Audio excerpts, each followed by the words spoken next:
मराठा समाज सेवा मंडळ संचलित छत्रपती शिवाजी प्रशालित छत्रपती शाहू महाराज यांची जयंती साजरी करण्यात आली आहे। या कार्यक्रमाच्या अध्यक्षस्थानी प्रशालेच्या मुख्याध्यापिका श्रीमती सुजाता जुगदार मॅडम ह्या होत्या। राज्यश्री शाहू महाराज यांच्या अर्थपुतळ्याचे पूजन करून कार्यक्रमाची सुरुवात करण्यात आली आहे। यावेळी प्रशालेतील विद्यार्थिनी कुमारी वैभवी माने, कुमारी सोनाक्षी धुरी, कुमारी सिमरन सय्यद यांनी राज्यश्री शाहू महाराज यांच्या कार्यावर पोवाडा सादर केला आणि कुमारी मयूर बर्वे, कुमारी अमिता होटकर, कुमारी हर्षदा शिंदे, कुमारी समरीन शेख विद्यार्थिनींनी शाहू महाराज यांच्या कार्यावर भाषणे सुद्धा केली। या प्रसंगी प्रशालेतील सहशिक्षक आणि एनसीसी प्रमुख गगन अंकुशे यांनी शाहू महाराज यांनी समाजातील गोरगरीब जनतेसाठी केलेल्या कार्याचा आढावा घेतला। राज्यश्री शाहू महाराज यांच्या जीवन कार्यावर त्यांनी प्रकाश टाकलाय। अध्यक्षीय भाषणात प्रशालेच्या मुख्याध्यापिका श्रीमती सुजाता जुगदार मॅडम यांनी सर्व विद्यार्थी विद्यार्थिनींनी, शिक्षक शिक्षिका यांनी राज्यश्री शाहू महाराज यांच्या कार्याचा आदर्श घ्यावा आणि समाजातील गोरगरिबांना मदत करावे असे आवाहन केलं। या कार्यक्रमाच्या वेळी प्रशालेच्या उपमुख्याध्यापिका सौ जयश्री साठे मॅडम, पर्यवेक्षक श्रीपादराव जगदाळे सर, पर्यवेक्षक सुरेश जगताप, सांस्कृतिक प्रमुख प्रियंका पवार, प्रसिद्धी प्रमुख निलेश गळवे आणि सर्व विद्यार्थी विद्यार्थिनी, शिक्षक शिक्षिका, कर्मचारी उपस्थित होते। कार्यक्रमाचे सूत्रसंचालन आणि आभार सुवर्णा पाटील यांनी केलंय।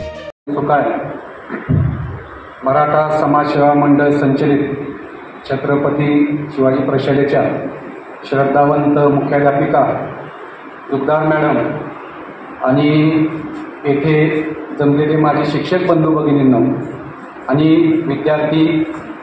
विद्यार्थ्यांनो, आज या ठिकाणी आपण राजश्री शाहू महाराजांची जयंती साजरी करण्यासाठी आलेलो आहोत। ज्या माझ्या राजांमुळे तुम्ही सर्वजण या ठिकाणी बसलेला आहात, शिक्षण घेत आहात, त्या राजांची जयंती आज आपण साजरी करत आहोत। इतिहासाचे यथार्थ ज्ञान ही एक वैचारिक आवश्यकता आहे। अभ्यासक, संशोधक, इतिहासकार, समाजसेवक या सर्वांना राजर्षी शाहू महाराजांबद्दल कुतूहल वाटत आहे, कारण की 150 वर्ष होऊन गेले। त्यांचा कीर्तिदेह अजूनही महाराष्ट्राच्या गाभाऱ्यात तेजाने तळपतो आहे। वयाच्या 20व्या वर्षी कोल्हापूरच्या गादीवर ते बसले आणि पुढील 28 वर्ष त्यांनी रयतेच्या कामामध्ये स्वतःला झोकून दिले। म्हणजे बघा, वयाच्या 20व्या वर्षी त्यांनी कोल्हापूरच्या संस्थानाच्या गादीवर बसले आणि पुढील 28 वर्ष त्यांनी त्या ठिकाणी रयतेसाठी मोठ्या प्रमाणात कार्य केलेलं आहे। या दृष्टिकोनातनं राजर्षी शाहू महाराजांवर वसंत बापट यांची कविता परफेक्ट बसते की दुर्बलांचे दुःख जावो ही मनाची कामना, वेदना जाणावया जागू संवेदना, दुर्बलांच्या रक्षणार्थ पौरुषाची साधना, सत्य सुंदर मांगल्य ह्याची करू आराधना।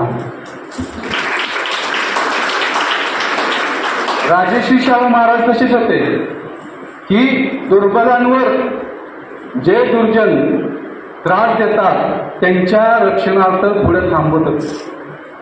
त्यांच्या वेदना, दुर्बलांच्या वेदना राजर्षी शाहू महाराजांना जाणवतात। त्यासाठी त्यांच्या रक्षणार्थ ते कायमस्वरूपी समोर थांबायचे आणि प्रशासन चालवताना, संस्था चालवताना सत्य सुंदर मांगल्य ह्याचीच ते आराधना करत होते। असा माझा राजा होता। असा माझा राजा असं म्हणत होता की माणसांबरोबर ज्या प्रथा आहेत, लांब करण्याच्या, माणसांपासून माणसाला लांब करण्याच्या ज्या प्रथा आहेत, त्या प्रथा माझ्या संस्थानातील खजिना खर्च जरी झाला तर त्या प्रथा मी पूर्णपणे नष्ट करीन, असा माझा राजा होता। असा माझा राजा, रयतेचा राजा, मल्लांचा पोशिंदा, कलाकारांचा आश्रयदाता, कामगारांचा आश्रयदाता, ईश्वर लोकदाता रयतेच्या कामासाठी तळमळतेने उत्कटतेने काम करणारा हा माझा राजा होता. परिघाच्या बाहेर असणाऱ्या लोकांचे जीवन घडवणारा हा माझा राजा होता.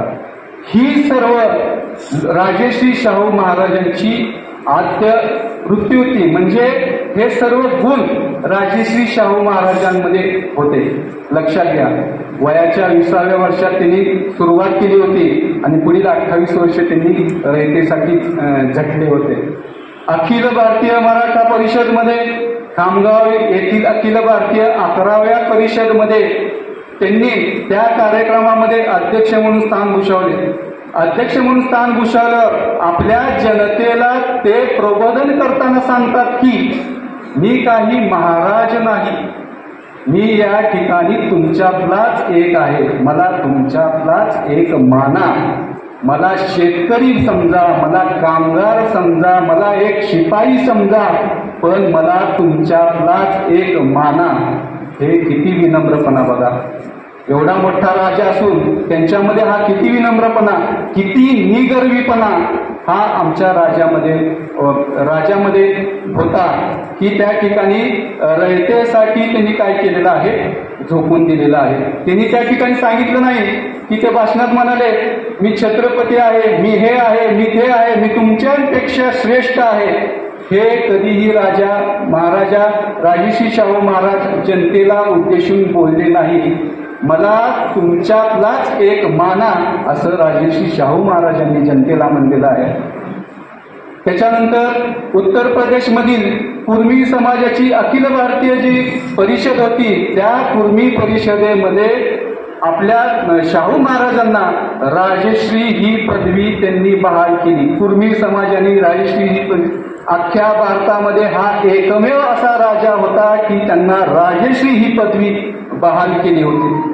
त्यांच्या कार्यकर्तृत्वाचा विचार करून ही पदवी राजश्री ही पदवी त्यांना बहाल केली. त्यानंतर महाराष्ट्रातील रयतेने ही पदवी बहाल केली की असा राजा होणे नाही, रयतेच्या कल्याणासाठी झटणारा असा राजा होणे नाही. ही महाराष्ट्रातील रयतेने ही पदवी राजश्री शाहू महाराजांना दिली. म्हणजे या सर्व पदव्या राजश्री शाहू महाराजांना कशा भेटल्या, त्यांचं कार्य काय, त्यांचं कार्य असं म्हणजे काय, शिक्षणात त्यांचं कार्य होतं, उद्योगामध्ये त्यांचं कार्य होतं, कामगारांमध्ये त्यांचं कार्य होतं, रयतेमध्ये त्यांचं कार्य होतं, समाजसेवेमध्ये त्यांचं कार्य होतं. या सर्व कार्याच्या दृष्टिकोनातून या सर्व पदव्या राजश्री शाहू महाराजांना देण्यात आल्या होत्या. त्यांचं महत्वाचं कार्य म्हणजे आता हे तुम्ही इथं या ठिकाणी बसलाय, हे महत्वाचं कार्य म्हणजे तुम्ही शिक्षण जे घेताय ते आमच्या राजामुळेच, आपल्या राजामुळेच शिक्षण घेताय, राजश्री शाहू महाराजांमुळे शिक्षण घेताय. कारण की देशाची उन्नती जर करायची असेल तर आपण शिक्षण घेतलं पाहिजे.